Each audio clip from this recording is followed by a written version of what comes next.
Exceeding Expectations, episode 23. Welcome to another edition of Exceeding Expectations, the podcast for people who want to really excel and give their customers an amazing experience. In this week's episode, I speak with Michelle Mills Porter, who was caught up in a tsunami in Southeast Asia in 2004, and it led to quite a remarkable transformation in her life and in her business. So let's hear from Michelle Mills Porter. Here we are, another edition of Exceeding Expectations, and today we have the pleasure of a lady called Michelle Mills Porter. How are you, Michelle? I'm fantastic, thank you, Tony. How are you? I'm very well, thank you. And we were just having a conversation before we started recording, and you've got quite a history. How would you sum up what you've done over the last sort of 20 years? Well, I guess by the time you get to our age, Tony, everyone's got a few stories. It's just whether you are a storyteller or not in terms of what you do with them, I guess.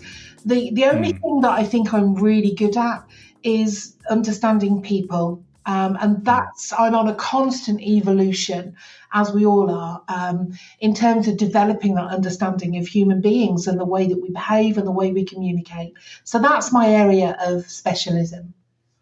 And how would you say that came about? I think, if I'm completely honest, I think it was probably through adversity. I think we learn our biggest lessons from adversity. And right from a very young age, I actually found it quite difficult to communicate with other people. And that's not from my own doing, really. I was one of those children that was born at the end of August. So when I started school, a lot of the friends that I was with in nursery were started before me because they came in the school year before. And so they started school and I was left behind at nursery. And then when I started school, I was too advanced for the year that they put me in. So when it came to moving up a year, instead of just moving me up 1 year, they moved me up 2 years. So right at those fundamental years of my life, I was mixed with loads of people that I didn't know. And I got into the situation where I was only allowed to play if I was it in TIG, or, you know, if I was the wolf in What Time Is It, Mr. Wolf. Those are the only times that people would let me play. They kind of kept me at arm's length because I was a newbie. And so right from an early age, I was always thinking, what is it? What can I do to fit in? What can I do to build rapport with people? What is going to make me acceptable? So I guess the journey started way back then. So instead of just kind of withdrawing and being, you know, feeling bad about being bullied, you tried to analyze it at that young age? Yeah, I suppose that was a subconscious thing. I've never been bullied. So even though I was different, I was very dark skinned as a child because my dad is half Burmese, and I was very, very dark skinned as a child, and that was unusual. So of course I got the nicknames. I got called also Chinky and things like that, and so I had this adversity around me, you know, people wanting to pick fights and stuff, but I'll never say I was bullied because, you know, I never was. I was always a survivor. It just made me it gave me a little bit more attitude, I suppose. So I guess I was always used to standing on a soapbox and having an opinion and celebrating being different. In fact, it was so funny, Ron. I was actually thinking, I was talking with somebody recently and we were talking about how it is being different. And I looked back on some old photos and there's a photo of me at 10 years old. And I've got the biggest Michael Jackson afro perm you've ever seen. And everyone that sees it, Tony, thinks that it's a wig. And it's not. It's actually my hair. At 10 years old, my parents let me have a perm. So I turned my dead straight black, shiny hair into this huge afro. And I rocked it. I mean, you know, I was cock of the walk. I loved it. I loved being different. And so how did that develop into your, you know, when you started work? What did you use that, or did you actually sort of go out to try to learn more about that? No, not really. I had little bits of adversity throughout my life, you know. I joined the Air Force at 17. I swapped schools again and went through exactly the same thing at high school. And then I joined the Air Force at 17. And although that was loads of fun, there was a lot of conflict there as well, especially as there's kind of 80 men to one woman in the Air Force. Now, if you imagine you are on an Air Force station working with all of these men, and even though I might think it's normal, the wives of the men didn't. And there's a lot of animosity and a lot of conflict that you have to learn to cope with there. And when I came out of the Air Force, I kind of fell into a sales career. So I guess I was learning about communicating, and I was lucky enough to start. Actually, my sales career started in telesales. And I was selling advertising space over the phone. Now, what a lot of people don't know, Tony, is that when you communicate in an environment where you're stripped of the biggest attribute you have, which, you know, human beings use their visual sense more than any other. When you strip that away from someone, if they can communicate without that visual sense, that actually makes them really good communicators. So we're almost learning to communicate blindfold. And so that's where I learned a lot about preempting what people want and what people need, and learning to read them a little bit better. And I guess that sales career, I clawed my way up through that career and had a very colourful career, it must be said. I worked in some pretty tough environments. But my last employed position was as head of client development for a branding agency in London. And I absolutely loved it. But I was doing exactly the same thing. I was picking up the phone and building rapport with complete strangers in a very short space of time. So that's where I exercised those muscles. And it wasn't really until the tsunami and being involved in the tsunami that my whole life took a different trajectory. And just for the people listening who, you know, sadly they weren't expecting that to come. So let's go into that. So you mentioned to me before that you just went on a holiday to Sri Lanka. So do you want to talk about that? Yeah, sure. Well, I'd started my own company by then, and we were winning massive amounts of awards. We made a huge splash in the industry because we were the only marketing agency ever that worked on results only. We were paid on results only. And so, of course, we were, you know, we caused a bit of a splash, and we'd won a customer service award. We'd won a best small business of the year award. We'd won investors in people, and we were literally riding the crest of a wave. Excuse the pun. Didn't even see that one coming, Tony.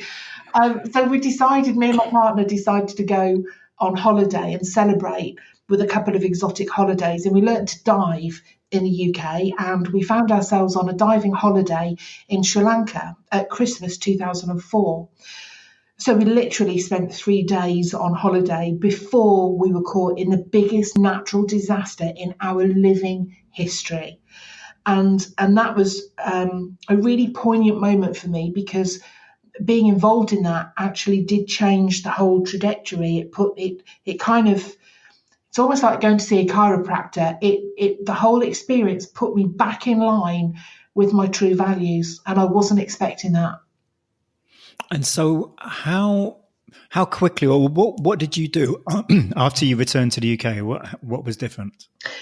Well, I think just to explain why it realigned me, to preempt what happened when I got back.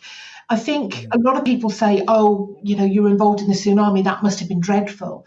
And of course it was. It was the most horrific experience of my life, because 250,000 people lost their lives, and the same amount of people lost their lives afterwards. It was massive.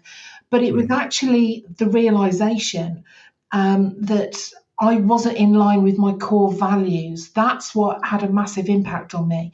When you're in a situation of true adversity, what happens is you see right through to a person's core. We don't spend time putting on the mask that we wear on a daily basis when you're in a life or death situation. So you literally saw people's values at play. And it was astonishing. So it actually became the most enlightening time of my life as well.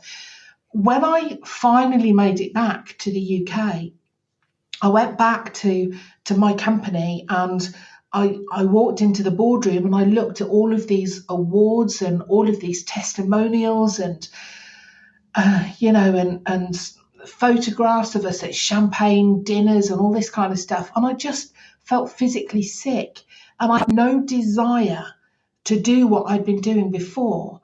And for me, what I realized is that my true values, which were all about consideration for other people, ethics and morals, those were the things that I was interested in. And my business just wasn't important to me anymore. And so I threw myself into the Hikkaduwa Village Fund, which is the charity that me and my friends started, and literally just started to try and raise as much money and awareness and help to get these people who had saved our lives, to get them back on their feet and do whatever we could to try and repay that. And so that's when I started to change my life. And that's when I started to learn just how important human behaviour is. And that's what set me on this whole new trajectory. So I literally just threw myself into learning as much as I could about human behaviour. So although there is this backstory of always having an interest, it wasn't really until that point that I suddenly thought, this is more than an interest. I need to understand what it is that's happening here. So I just learned as much as I could about human beings, about why we act the way we do. Why do we behave like that? And that's what led me on the journey that I've been on ever since. So when you said you were learning about human behaviour, so you were learning sort of about like psychology and doing courses and reading books and so on, or what were you specifically doing? I'm not really academic, so I always tend to go down a different route, Tony, and I became a practitioner. And a behaviour profile practitioner. So I learned about behaviour profiling tools and analyses, and it's literally through doing that made me an expert. So I became a master behaviour profiler, and I've done thousands and thousands of profiles on people. And every time you deliver the results of a profile, your understanding just deepens a little bit further. When you've done thousands upon thousands of them, you start to understand a whole different level. That then took me on to understanding about values, because when you do a behaviour analysis, you understand, how you're behaving. It's all about the how. How do I behave? How do I change my behaviour? How do I build rapport with other people? How do I taper my behaviour in order to fit in better? But what you don't understand necessarily is why. And I needed to get to the why. So then I started to learn more about people's values as a human being. Where does that come from? How much of it is nurture? How much of it is nature? And how do we change those values if we want to? And that led me on a completely different path. And amalgamating the three and putting them together with all the previous stuff that I'd done, it just led me to now doing these three areas of communication that I specialise in. So one of them is non-verbal communication, and that's obviously all of the body language, the facial expressions, that kind of stuff, and even the written word. Then there's the non-visual communication, which is all about how to communicate over the phone and, over podcasts and these kind of things. And then there's the behaviour and values, which is the third arm. And that's where I am now, amalgamating all three and putting them together in a new form of analysis. So do you coach people on a one-to-one basis, or do you just run workshops, or how does that work? No, well, I tend to work with organisations. So, for instance, I work with the Premiership football team, as an example, and I will go in there to help them with their team, to help their team to increase their performance.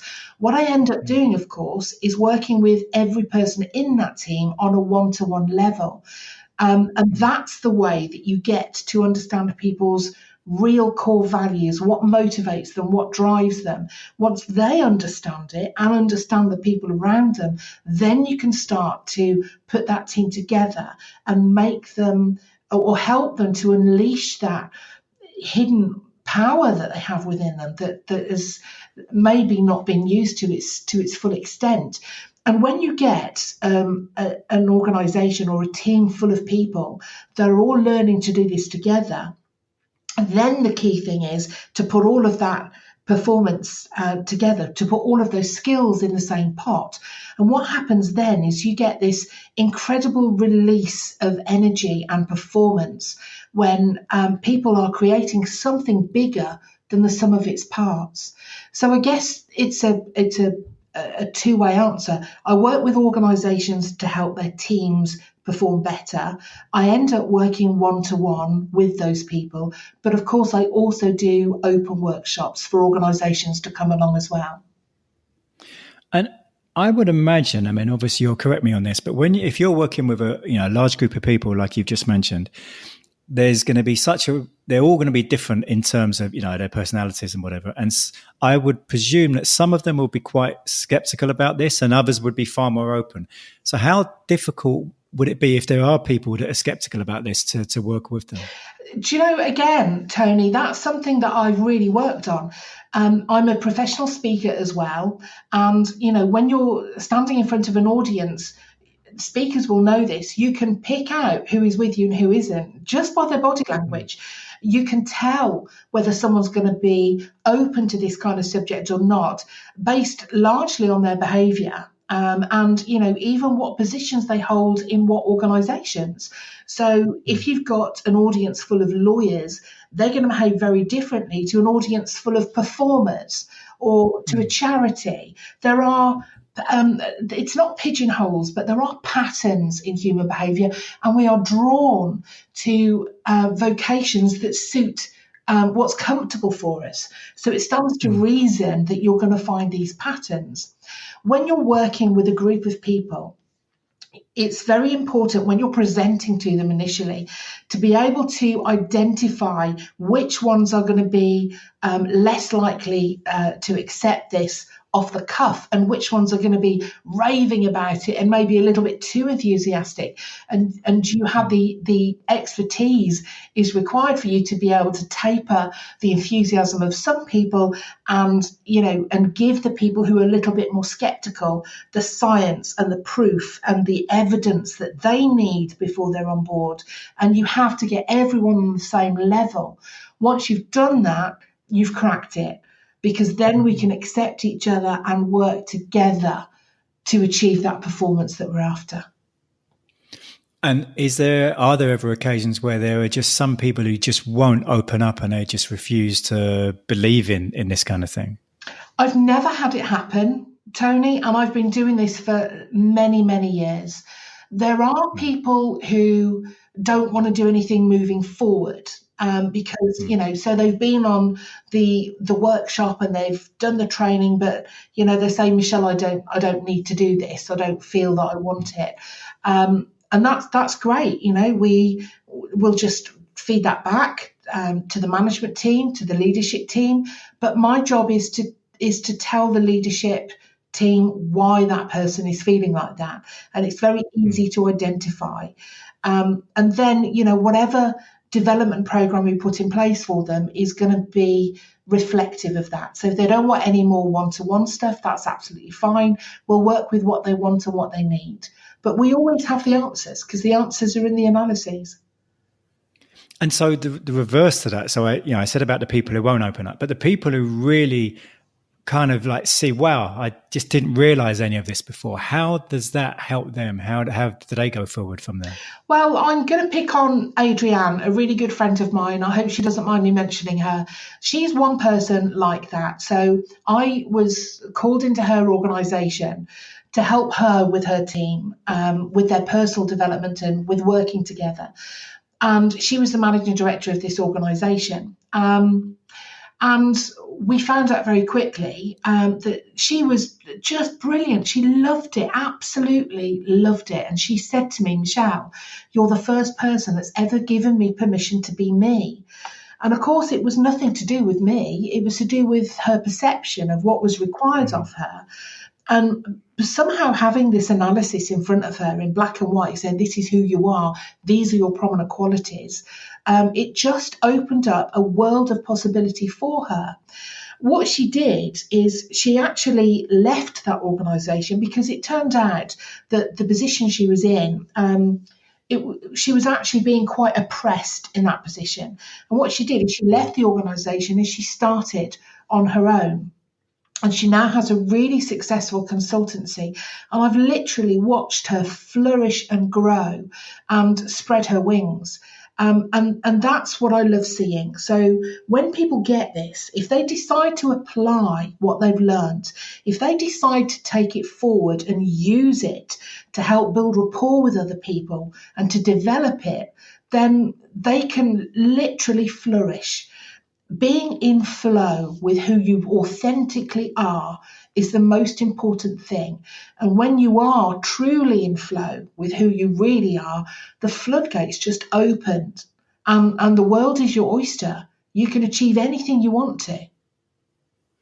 Because you mentioned before we started recording about you use a tool, I think it was called the People Reader. Yeah. How do you use that? How does that work? Well, the People Reader is a tool that I've just created. It's an analysis. And this is, it's a rapport building analysis. But what it does is it amalgamates all of those things that I specialise in. So let me explain. Let's imagine that you and I had met each other. We've sent a couple of emails to each other, and on the phone you say to me, Michelle, do you know what? I really like what you do. Why don't you put a proposal to me? That's the point in time that I would use this analysis, the People Reader. But I would do the People Reader on you without you knowing. So I go online, I access one of these analyses, and it asks me just 18 questions about you. And I have to answer questions about what you wear. So what kind of, how do you present yourself? When we met, what were you wearing? What was your body language like? It asks me questions about how you open your emails, how you close your emails. It says a little bit about what kind of things interest you and what turns you off. What is it that doesn't build rapport with you? But they're very simple questions, and you just pick, with multiple choice out of these 8 questions. What you get is an immediate 8-page report that tells me exactly how to build rapport with you. So, for instance, it might say, when you meet Tony and when you've had that meeting, make sure that you hug him and give him a kiss on the cheek. Don't just go for the sturdy handshake. Or it might say the opposite. It might say, this is how you start your emails. This is how you finish your emails. When you talk to Tony over the phone, these are the kind of words that you should use.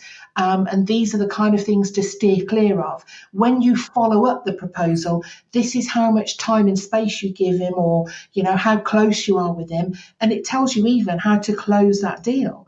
So this 8-page report tells you exactly how to convert that person who is a prospect into a client. And it's all about rapport building.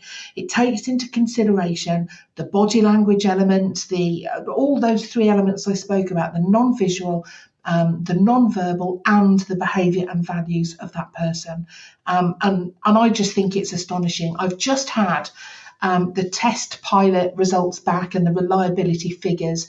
And it is 9.5 out of 10, which I've never seen in my history. I'm so proud of it.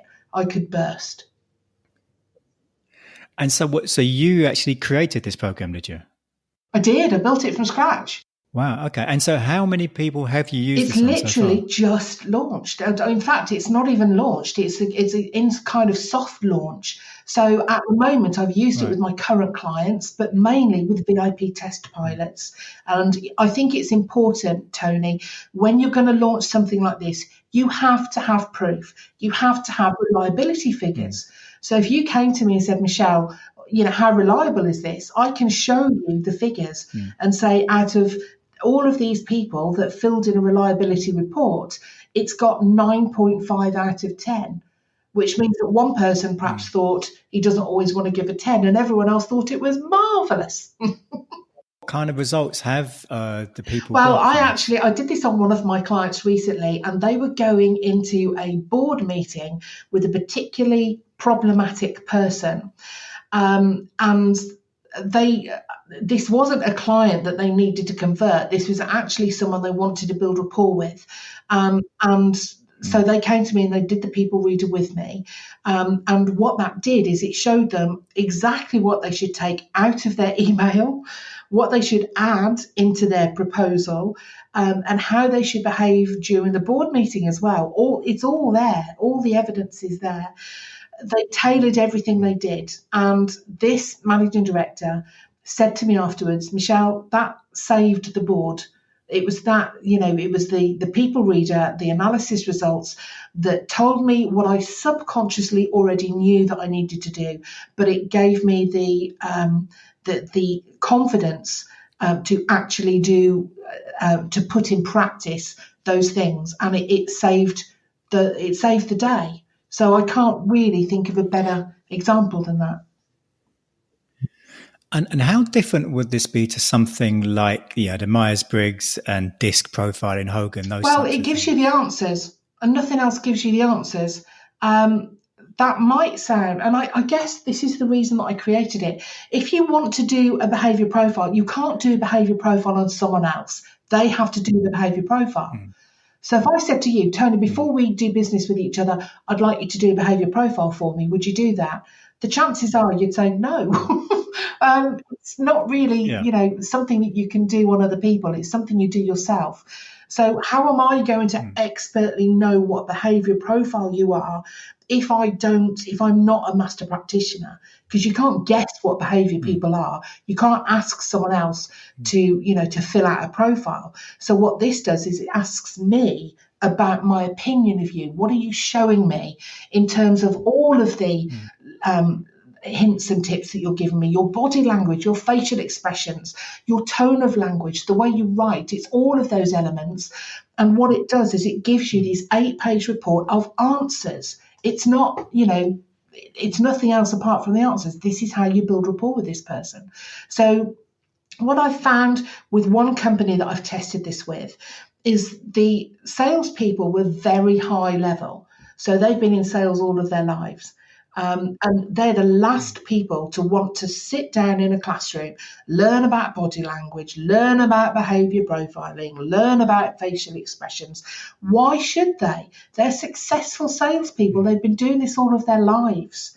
So actually, the people reader has been a brilliant tool that gives them the answers without having to go on any training or anything like that. Now, I know this might sound manipulative, but what happens is that this tool is actually like the stabilizers, because what we're doing is when they're thinking about, okay, when I fill out the people reader for this particular client, I know what it's going to ask me. So they're learning to understand how to capture that information ready in preparation for filling out the people reader. So what they're doing on a subconscious level is they're learning to read people anyway. They're learning to build rapport by reading them, understanding how to communicate with them in the most effective way for the best results, and they're doing that on a subconscious level. So it's all about building rapport though, Tony. It's not about anything else apart from building rapport. If you can preempt what your client, your potential client wants and what they need, and you can give that before they have to ask for it, then what you do is you create a massive amount of subconscious rapport. And that's something, once you've got that relationship, it is virtually impenetrable by the competition. And so where do you see this going? What will you be teaching other people to do this to help others? Or, I mean, how would this there's many ways that I can do it. I have to keep my hand in there, Tony. I have to deliver it myself, because that's where you're at the cutting edge. And so I don't want to be in the background. I want to be out there delivering it, seeing the results, improving it, coming out with more tools, but I also have an army of practitioners that go out there and do this stuff. The most important thing when I came back from the tsunami is I wanted to be able to help people to understand each other better, to forgive each other for more stuff, to try and understand why we are the way we are. And the only thing I wanted to do was to share that with as many people as I can. So when I have practitioners that go out there and help people to unleash their magnificence and help teams to create better performance, they're doing that using the tools and the methodology that I use. They're doing exactly that. And it's far more people that I could reach on my own that are being reached in that way. From what you were saying, once you have a much clearer understanding of someone and, you know, their wants and needs and likes and dislikes and so on, it's therefore much easier to not just meet their expectations, but to really give them what it is that they want. I think the thing is predicting it. And this comes right back to the customer service thing, you know, to be able to predict what someone wants and someone needs and give them that before they ask for it. That's the point in time when, let's imagine it's you and I've just given you something. I said, Tony, I think this might be useful for you. And you think, I was just thinking that, but I didn't even have to say it. Michelle gets me. She understands me. She talks my language. She listens. She cares. And so therefore, on a subconscious level, you build massive rapport with me. And if anyone else tries to come in and say, well, Tony, can I do this for you? You're likely to say, no, I'm sorry. I've got a great relationship with Michelle. She's the only person that delivers this for me. That's what I want people to achieve. That relationship that has longevity, that relationship that is long-term and keeps giving, keeps reciprocating, keeps giving. And that's, you know, that's really the key to all of this stuff. Earlier we were talking about, you've been a member of the Professional Speakers Association, the PSA, for about 4 years now. And you were telling me this year, at the convention a few months ago, you won the, what was it, Bill, the comedian of the convention? It's officially called, it's a Quay, actually, which is a lovely drinking bowl. And it's called the Kenny Harris Badger of Honour for Comedy Award. And that's respect to Kenny Harris, who we lost several years ago. And this award was actually created in his honour. And so what did you have to do to win that? Stand up. Absolutely stand up. It's the first time I thought, do you know what? I thought I've not been in the PSA that long. I'm like me, I come in, I'm loud and I'm big and I do stuff and I get awards and this, that, the other. And I do it really quickly. And there are some people that don't really know me very well. So I thought this year what I'm going to do is I'm just going to get on stage and I'm just going to build rapport with some people that don't know me. I'm going to be a bit self-deprecating and just make friends with some of my tribe that I've not reached yet. And that's the only thing I had in mind when I did it. And what I delivered was just a series of stories about what a buffoon I am. So it was real stories. It was just real stuff that's happened in my life. And I just delivered it in a comedy set style. And bowl me over, it went and won the national award. So I was shocked and thrilled in equal measure. And you've got no comedy background at all? No, I haven't. I mean, I was called the wonderful Carol Isles, who I love dearly. She was the first person to ever say that I was an entertainer. So I always put comedy in my training and in my speaking. And I guess I hid behind it, really. If I was nervous, more comedy would come out. So I always had that element there. But of course, when you're talking about something like the tsunami and the lessons that you've learned, that's a very serious subject. There's no room for comedy there.